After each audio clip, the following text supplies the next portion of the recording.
Hey guys, Sean Taggy coming at you with another frequently asked question. What is an earnest money deposit? All right guys, so in real estate, right? If I'm a seller and I own a property, right? And I'm gonna be selling it to you as a buyer for hundreds of thousands of dollars, tens of thousands, millions of dollars, whatever it may be. I wanna make sure you're serious about buying this property because it's a big risk of me as a seller to let you as a buyer buy this property, and I don't know if you're really going to close on it, right? Because you might need to get a loan on it. I don't know if that lender's going to approve you. I don't know if you actually have the cash. So to show me that you're serious or that you're earnest about purchasing this property from me, I'm going to require you to put down some money. Now, this is all negotiable, how much that is, when do you need to deposit, and everything like that. But with earnest money, typically, I mean, it's just up in the air. Sometimes it's 1 to 5% of what the purchase price will be. Sometimes just some flat rate. For us at Memphis Investment Properties, we just have a flat $5,000 earnest money deposit.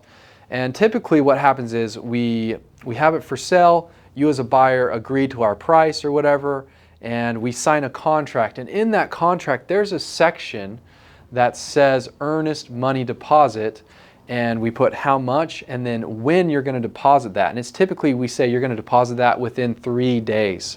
So we'll agree $5,000 within 3 days, you'll deposit this money. Then yet again, it's also negotiable where that money should go. Obviously, like probably sounds a little fishy if we're like, oh, put that into my bank account, right? That's a little bit fishy. That does happen in real estate sometimes, but typically what happens is the earnest money goes into a third party's bank account, not in the seller's, not in the buyer's bank account, but in a third party, and usually the title company's or a real estate brokerage's escrow account. So the escrow account is basically like a trust account, and it's just sitting there that this third party is responsible for that money that, according to whatever the contract says, make sure it goes in the right hands. So what's going to happen is the earnest money, and what people abbreviate it, it's either earnest money or EMD or EM, earnest money deposit, and it's deposited into the escrow. That's either the title company or the brokerage. Sometimes it could be in the seller's bank account, depending. And then it's just kind of waiting there until, title comes clear, and if you're the buyer and you do a home inspection and you get your loan approval, then when you close on the property, that earnest money will probably be credited towards the purchase. So if it's a $100,000 purchase, you put $5,000 earnest money, so that would go in towards that purchase. Then now you'll still now is $95,000 and whatever your loan is and everything like that. So it sits here in this account just waiting to happen. Now, if this sale does not occur, like let's say you inspect the property and you're like, I don't like it, there's way more stuff than what I thought there was on there that doesn't look right to me, or if your lender's like, I really don't approve you as the buyer, this money can be refunded back to you as the buyer's account, right, to the buyer's bank account, but it needs to have one contingency on there. It needs to be having some sort of contingency on there, right? So that would be called refundable earnest money deposit. So you just kind of need to know the difference between a refundable and a non-refundable earnest money deposit. So a refundable earnest money deposit would say, hey, I'm going to deposit this money contingent. So there's usually contingencies, like a home inspection contingency, an appraisal contingency, a lender contingency. I mean, you can put as many contingencies on, contingent upon my wife's approval, contingent upon whatever the lenders, but these are typically what it is in real estate. And if you're using any real estate association contract that's used by like a certain state, most actually every state, if you're using kind of like a real estate agent or anything like that, all of those contracts have these contingencies, and you just check with your agent or anyone and just make sure those are checked. So on all of our sales at Memphis Investment Properties, we give you a home inspection appraisal and a lender contingency. We do kind of rewrite this a little bit and adjust that. Like if it appraises a little bit under asking price, we ask you to come up on that amount. But other than this though, your home inspection and lender, so that allows you, meaning that's refundable. This $5K you put in here can be refunded back if one of these things don't go right on your end, okay?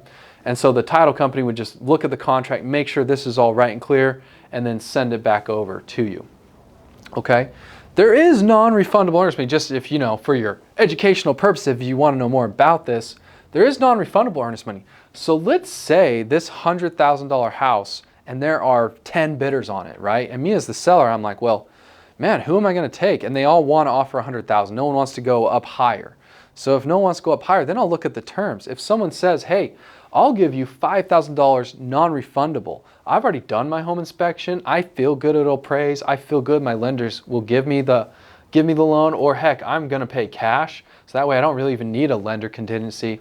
I'm going to give you a $5,000 non-refundable earnest money, meaning that no, I can't back out and get this $5,000 back for none of these reasons, meaning you'll most likely get it even if I buy it or not as the seller. Probably the only contingency still left would be like a title search. If I'm a seller and legally can't sell it to you, whatever, for fraud or whatever, like that might be like the only other reason you might be able to get your non-refundable earnest money back. If, obviously if I don't have the ability to sell it to you, depending what the contract says, but that's what non-refundable. People also call this a hard earnest money deposit. Means your money's hard. It's, and this is called a soft earnest money deposit.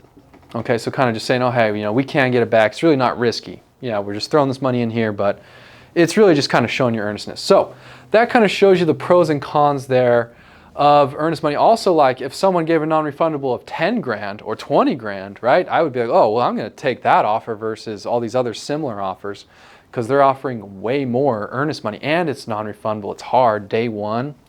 So you can also, there can also be a variance, kind of an in-between refundable.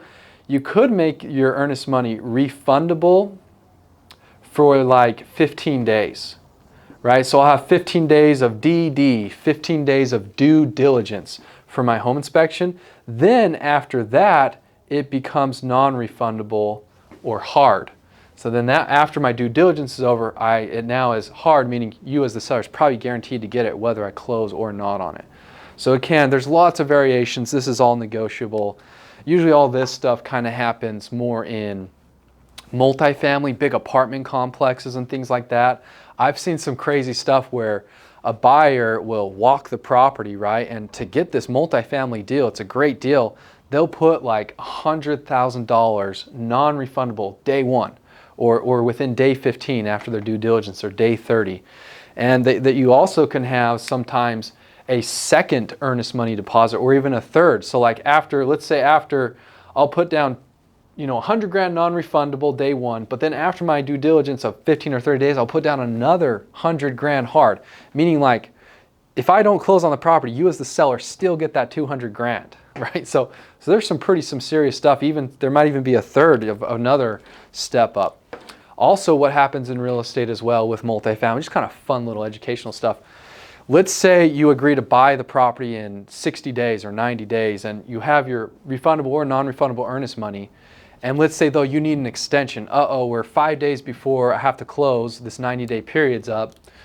And I need more time, right? I need some more due diligence. I need some more, move some more money around or work with my lender for another 30 days.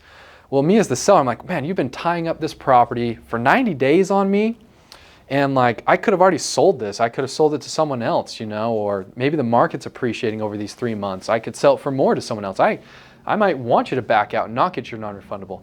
But sometimes what you can do is like, hey, well, I want to extend it for another 30 days, Mr. Seller. Let's write an addendum to this contract, extending the closing another 30 days, but I'll put down another $100,000 hard non-refundable earnest money, or another $100,000 refundable earnest money.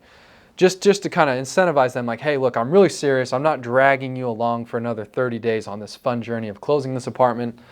I really want to do it. And that kind of puts the coals your feet to the coals of the fire of like, hey, we got to close on this multifamily deal. So we run into that quite a bit on we bought 128 unit, 124 unit multifamily. We're putting up earnest money, $100K, $200K here and there, just to lock up these properties, right? For the privilege of like being able to look at it and start working on buying it. So that's kind of what earnest money deposit is about, showing you in real estate kind of why it's done, how it's beneficial to the seller and also beneficial to the buyer, kind of making it fair just to like lock up this asset for a certain time period. And also just really, it really just helps proceed with the closing and everything like that, showing what you're doing. Also guys, just to clarify things, let's say I'm gonna buy this house for $100,000, right? Me as the buyer, I put $5,000 in, right? This $5,000 stays here, but then when I close on the property, right, it's reduced from here. This is just kind of like if I need to put 20% down, right, to buy it, you know, so 20K, this 5K is already kind of counted towards the purchase. So then I would only have to come up with a 15 extra on the day of closing. Hopefully that clarifies for you a little bit more. Like it is kind of counting as your down payment, or if you're buying it cash, just a little bit of the purchase. So if you're buying it cash, you would still need to wire $95,000 the day of closing, but this $5,000 staying in escrow already at the closing office, they put that in there to come up with your 100K. You know, obviously this, you'd come up with 20K, the lender would come up with 80K, right? And then that would equal the purchase price to make sure everything's fair. So yeah, it's like also like if it's refundable and all that, it's like you're gonna pay either the 20% down on your mortgage or the whole 100K eventually. So it's just showing like, hey, I already have 5% of it or 1% or whatever it may be already ready. Here it is. So you know, it's either this money's probably sitting in your bank account anyways. So it's just kind of there as an intermediary and just showing your seriousness that you at least have some cash to cough up to buy this. So thank you so much, guys. Hopefully you got some good knowledge and insight into this. Let me know your thoughts on this, and please like this video and also subscribe to our YouTube channel. Smash the subscribe button. Ding, ding, ding, ding, ding. Don't smash it twice though, because it'll unsubscribe you. Anyways, just once. Thank you guys. Have a good one.